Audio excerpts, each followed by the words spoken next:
आज के इस वीडियो में मैं आपसे शेयर करने वाली हूँ कि कार्तिक मास में तुलसी की पूजा किस प्रकार से करें कि भगवान श्री हरि विष्णु और माँ लक्ष्मी दोनों की कृपा हमें प्राप्त हो जाए, संपूर्ण कार्तिक मास का फल हमें प्राप्त हो और जिस भी कामना से माँ तुलसी की आप पूजा कर रहे हैं या भगवान श्री हरि की पूजा कर रहे हैं, आपकी वह कामना पूर्ण हो। इसके लिए विशेष क्या करना चाहिए, यह संपूर्ण जानकारी आपको आज के इस वीडियो में मिलने वाली है। तो वीडियो आज की बहुत ही महत्वपूर्ण होने वाली है, तो आज के इस वीडियो को पूरा लास्ट तक आप जरूर देखिएगा। तो चलिए अब जानते हैं कि कार्तिक मास में तुलसी की पूजा आपको किस प्रकार से करनी चाहिए। तो देखिए, वैसे तो पूरे वर्ष भर हम तुलसी की पूजा करते हैं, सुबह शाम दोनों समय पूजा करते हैं। वर्ष भर में ऐसा एक भी दिन नहीं होता जिस महीने में जिस भी दिन हम तुलसी की पूजा को छोड़ते हैं, मतलब हमेशा ही करते हैं। लेकिन कार्तिक मास में विशेष उसका फल हमें प्राप्त होता है, जो फल हमें पूरे वर्ष भर में नहीं मिलता। पूजा का उससे कहीं ज़्यादा फल हमें मात्र कार्तिक मास में मिल जाता है। इसलिए कार्तिक मास में जो हम तुलसी की पूजा करते हैं, विशेष रूप से संकल्प लेकर करते हैं कि हे हरि श्री हरि विष्णु जी, हे तुलसी माता, हमें पूरे महीने पूरे कार्तिक मास से आपकी विधि विधान पूर्वक पूजा करेंगे, आप हम पर कृपा करें। हम तुलसी की पूजा करते हैं तो तुलसी से प्रार्थना करते हैं भगवान श्री हरि विष्णु की कृपा हमें प्राप्त हो, और माता तुलसी की कृपा से भगवान श्री हरि विष्णु की भक्ति हमें प्राप्त होती है और मन चाहे फल की प्राप्ति भी होती है। चाहे धन की प्राप्ति की कामना हो, संतान की प्राप्ति की कामना हो, विवाह की कामना हो या सच्चे जीवन साथी की कामना हो, अच्छे घर वर की कामना हो, कोई भी अगर आपकी मनोकामना है, मतलब जीवन की हर समस्या का समाधान तुलसी की पूजा से मिल जाता है और हर प्रकार की कामना तुलसी की जड़ में जल देने से पूर्ण हो जाती है। तो कार्तिक में जब हम सुबह जल्दी उठते हैं, ब्रह्म मुहूर्त में उठते हैं कार्तिक स्नान करने के लिए, तो स्नान करने के बाद पूजा जब हम करते हैं तो भगवान विष्णु की पूजा करते हैं, तुलसी की पूजा करते हैं और साथ ही भगवान सूर्यदेव की भी पूजा करते हैं। विशेष रूप से यह 3 पूजा बताई गई है कार्तिक मास की, और सुबह और शाम दोनों समय हम पूजा करते हैं माँ तुलसी की।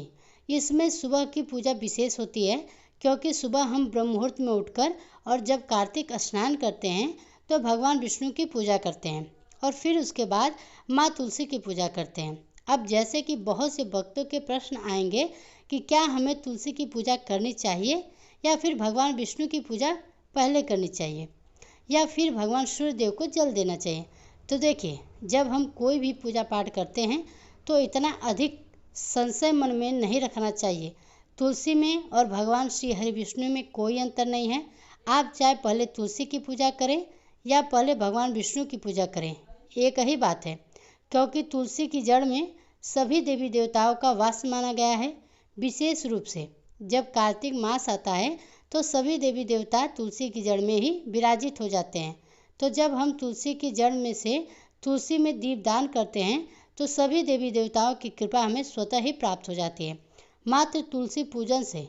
तो आप चाहे भगवान विष्णु की पूजा पहले करें या फिर तुलसी की पूजा पहले करें, कोई फर्क नहीं पड़ता, फल आपको समान ही प्राप्त होता है। ठीक है, तो इस बात को मन से निकाल दीजिए कि किस पूजा को पहले करना है आपको, जिसकी जैसी भी सुविधा उपलब्ध हो। आप चाहे तो पहले भगवान विष्णु की पूजा कर लीजिए, फिर तुलसी में जल दीजिए और इसके बाद आप भगवान सूर्यदेव को जल दे दीजिए। आप चाहे तो पहले सूर्य भगवान को जल दे सकते हैं, फिर भगवान विष्णु की पूजा करें, उसके बाद तुलसी की पूजा कर सकते हैं। पूजा हमें करना है, बस यह ध्यान रखिए फल एक समान ही मिलेगा, यह भी ध्यान रखिए। ठीक है, और अब जानते हैं कि कार्तिक मास में सुबह किस प्रकार से तुलसी जी की पूजा हमें करनी चाहिए। तो देखिए, सुबह के समय आप जल्दी उठ ही रहे हैं, उठकर स्नान कर लीजिए। स्नान करने के बाद आप चाहे तो पहले भगवान विष्णु की पूजा कर सकते हैं या फिर पहले सूर्यदेव को जल दे सकते हैं और उसके बाद तुलसी की पूजा कर सकते हैं या फिर सबसे पहले तुलसी की पूजा भी कर सकते हैं। तुलसी माता की पूजा करने के लिए आपको चाहिए शुद्ध जल।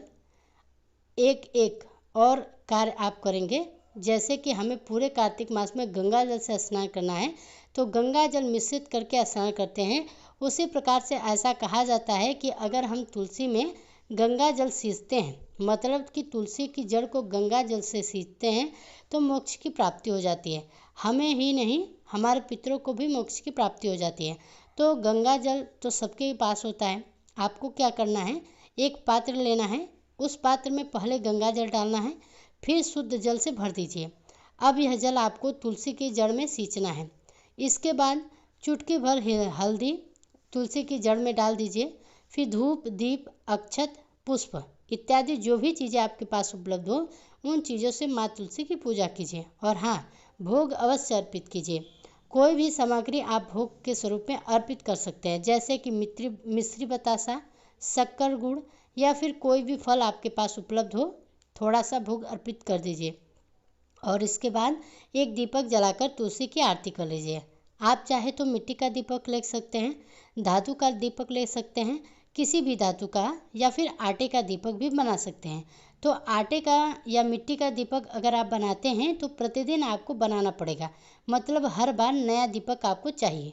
इसलिए एक धातु का दीपक ले लीजिए, प्रतिदिन उसे ही प्रज्वलित करके और धूप दीप जला लीजिए के फिर हाथ धोकर अगले दिन फिर प्रयोग कर लीजिए। और अब जैसे कि बहुत से भक्तों के प्रश्न आएंगे कि हम बाती कौन सी प्रयोग करें, तो देखिए, कोई सी भी बाती आप प्रतिदिन घर में जो नॉर्मल पूजा में प्रयोग करते हैं, लंबी या गोल बाती, किसी भी बाती का आप प्रयोग कर सकते हैं। हमें दीपदान करना है, ठीक है। बहुत ज़्यादा संशय आप अपने मन में या भ्रम नहीं पालना है। तो आप कोई भी बाती हो जो आप रोज में प्रयोग करते हैं पूजा में, उस बाती का प्रयोग कर सकते हैं। घी या फिर तेल जो भी आपके पास उपलब्ध हो, मतलब सरसों का तेल नहीं होना चाहिए, बाकी आप तिल के तेल से दीपदान कर सकते हैं, या फिर शुद्ध घी से, गाय के घी से, या जो भी घी आपके पास उपलब्ध हो, दीप प्रज्वलित करके तुलसी की आरती कर लीजिए। अच्छा, जरूरी नहीं है कि आप गागर आरती करें, आप वैसे भी माँ तुलसी के मंत्रों का द्वारा भी आरती कर सकते हैं। दीपक को क्लॉकवाइज घुमाना होता है और 7 बार या फिर 5 बार घुमाकर आप आरती कर सकते हैं, गोल गोल घुमाकर। अब जैसे कि बहुत से भक्तों के प्रश्न आते हैं, क्या आरती के लिए हमें अलग से दीपक जलाना चाहिए और फिर दीपक दान अलग से करना चाहिए? तो देखिए, ऐसा नहीं करने की आवश्यकता आपको बिल्कुल नहीं है। आप सिर्फ एक ही दीपक प्रज्वलित कर लीजिए, उसी से आरती करके उसे ही हम दीपदान कर देते हैं। देखिए, आप चाहे तो अलग से कपूर जलाकर भी आरती कर सकते हैं, यह पूरी तरह आपकी अपनी इच्छा पर निर्भर करता है। लेकिन अगर आप ऐसा नहीं करते हैं तो भी दोष नहीं लगता है और आपको पुण्य फल की प्राप्ति होती है। और हाँ, अगर आप करते हैं तो और भी अच्छी बात है। अच्छा, एक और प्रश्न आया है कि जल को जो हम अर्पित करते हैं तुलसी की जड़ में अर्पित करें या फिर उसके पत्तों के ऊपर अर्पित करें?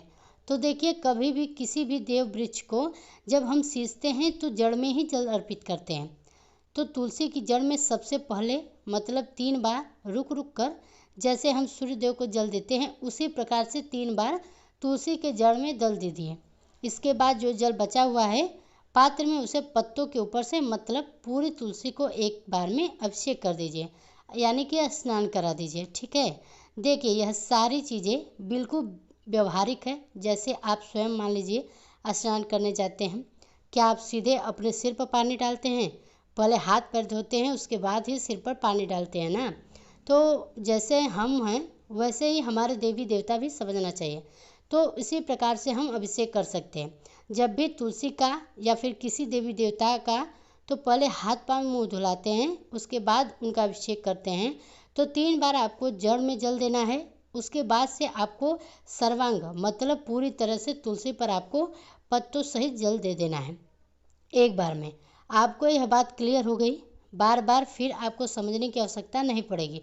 तो तुलसी की पूजा यानी कि धूप, दीप, अक्षत, पुष्प इत्यादि अर्पित करके, और उसके बाद आपको तुलसी की परिक्रमा करना है।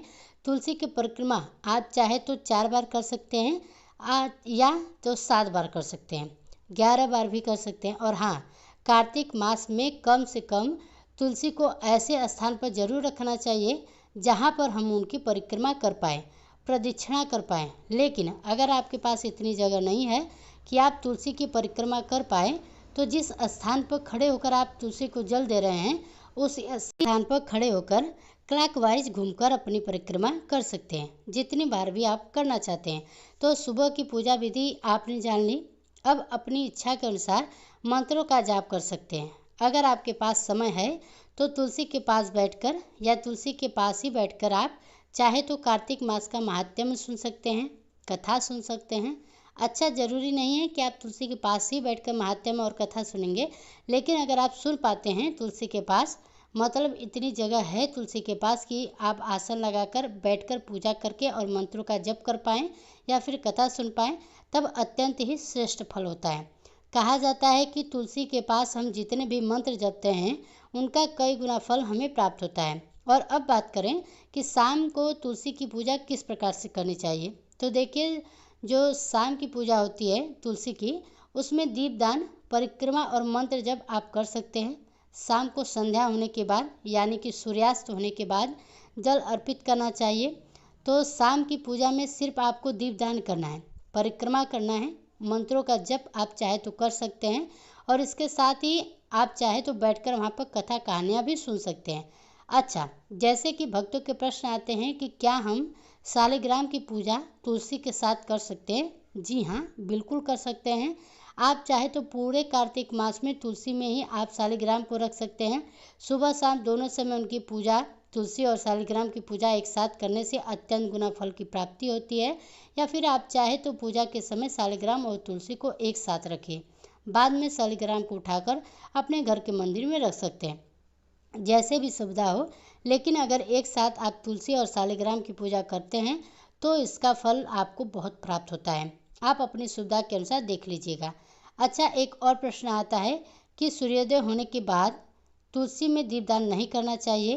तो देखिए, दीपदान कभी भी प्रज्वलित कर सकते हैं। दीपदान प्रज्वलित करना और दीपदान करना, यह दोनों अलग अलग चीज़ें हैं। दीप हम जब दिन में पूजा करते हैं तो दिन में प्रज्वलित करते हैं, लेकिन दीपदान का मतलब होता है जहाँ पर अंधेरा हो वहाँ पर प्रकाश करना। तो अंधेरे में जब हम दीपक प्रज्वलित करते हैं और भगवान को समर्पित करते हैं तो उसे दीपदान कहा जाता है। लेकिन दिन में जो हम पूजा के समय अपने पूजा के लिए दीपक प्रज्वलित करते हैं उसे कर्म साक्षी दीपक कहा जाता है, कि दीपक हमारे किए गए पूजा पाठ और जो भी हम कर्म कर रहे हैं उसका साक्षी है, इसलिए कर्म साक्षी दीपक प्रज्वलित किया जाता है। तो दीपदान का मतलब होता है जब हम अंधेरे में प्रकाश करते हैं, यानी कि शाम को प्रदोष काल में या प्रदोष काल के बाद, जैसे कि संध्या काल में। और दूसरा दीपक जो होता है वो ब्रह्म मुहूर्त में, मतलब रात्रि के समय जो दीपक हम प्रज्वलित करते हैं और किसी भी देवी देवताओं को समर्पित करते हैं उसे दीपदान कहा जाता है। और हाँ, कार्तिक मास में दीपदान करना कहाँ करना चाहिए, कब करना चाहिए, किस प्रकार से करना चाहिए और कहाँ दीपक प्रज्वलित करने से किस फल की प्राप्ति होती है, इसकी वीडियो अभी थोड़ी देर में आपको मिल जाएगी, उसे ज़रूर देखिएगा। किस कामना से आप कौन सा दीपक प्रज्वलित करें, यह मैं आपको उस वीडियो में शेयर करने वाली हूँ। तुलसी पूजा से संबंधित आपका अगला प्रश्न है कि रविवार को हम तुलसी की पूजा कार्तिक मास में कैसे करें। तो देखिए, कहा जाता है, मतलब ऐसी धार्मिक मान्यता है कि रविवार के दिन तुलसी पूजा नहीं करनी चाहिए। तो देखिए, रविवार के दिन आप जल मत अर्पित कीजिएगा, लेकिन दीपदान जरूर करना चाहिए। रविवार हो या फिर एकादशी के दिन भी हम दीपदान जरूर करते हैं।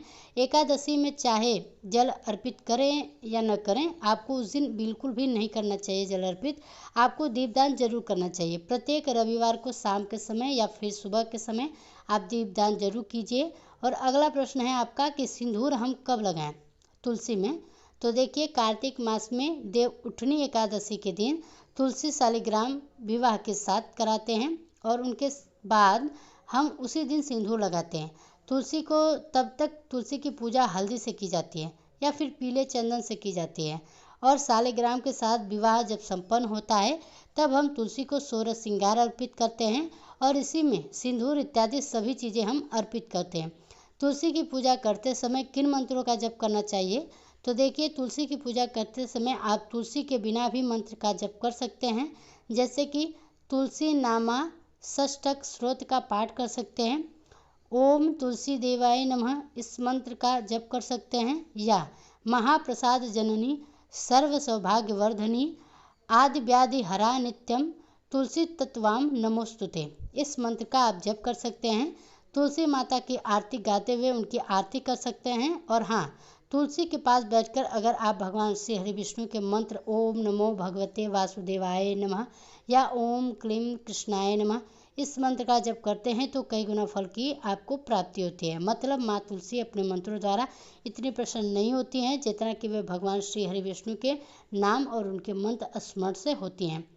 हम उनके पास करते हैं तो वो बहुत ही प्रसन्न होती है। इसलिए माता तुलसी की जब भी आप पूजा करते हैं तो भगवान श्री हरि विष्णु के या भगवान श्री कृष्ण के नामों का, मंत्रों का उनके सामने उच्चारण करना चाहिए।